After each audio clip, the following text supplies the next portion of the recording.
এবং ঢাকা মেডিকেলের মতো একটা মেডিকেলে যদি এই অবস্থা চলতে থাকে তাহলে সাধারণ লোকজন খুবই অসুবিধায় পড়বে আর কি।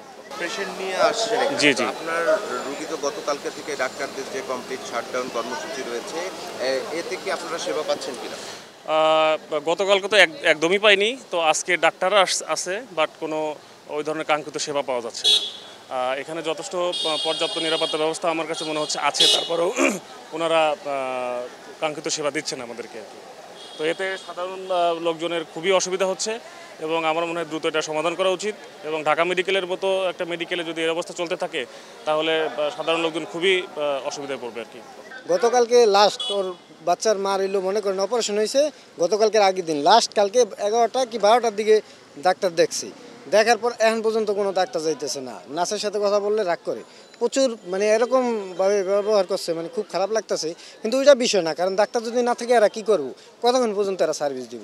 কিন্তু বাচ্চার মার অপারেশন, কিন্তু ওই যে কালকে থেকে যে ঔষধ বা শুধু ডোজটা ছাড়া সম্পূর্ণ সব কিছু বন্ধ, কিন্তু শেষ পর্যায়ে লাস্ট চিকিৎসাটুক দিলে আর কি সুস্থ হয়ে যেত। আমি সেদিন আসছি, ফিরে গেছি, আজকে আসছি মহাখালী থেকে। তো ভিতরে আমি গেলাম, অ্যাট ফার্স্ট ঢুকতে দিতেছিল না, পরে আমার মেডিকেল ডকুমেন্ট শো করলাম।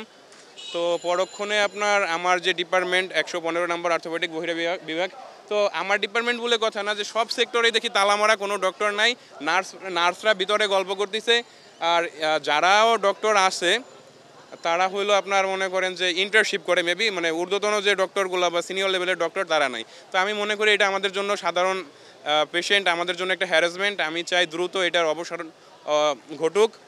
আচ্ছা বাচ্চু ভাই, এই যে গত 2 দিনের একটি অনাকাঙ্ক্ষিত পরিস্থিতি ছিল, এখন আসলে হাসপাতালের পরিস্থিতি কি আর নিরাপত্তার জায়গাটাতে চিকিৎসকদের একটা দাবি ছিল, সেখানে নিরাপত্তার কি ব্যবস্থা নেওয়া হয়েছে একটু বলবেন?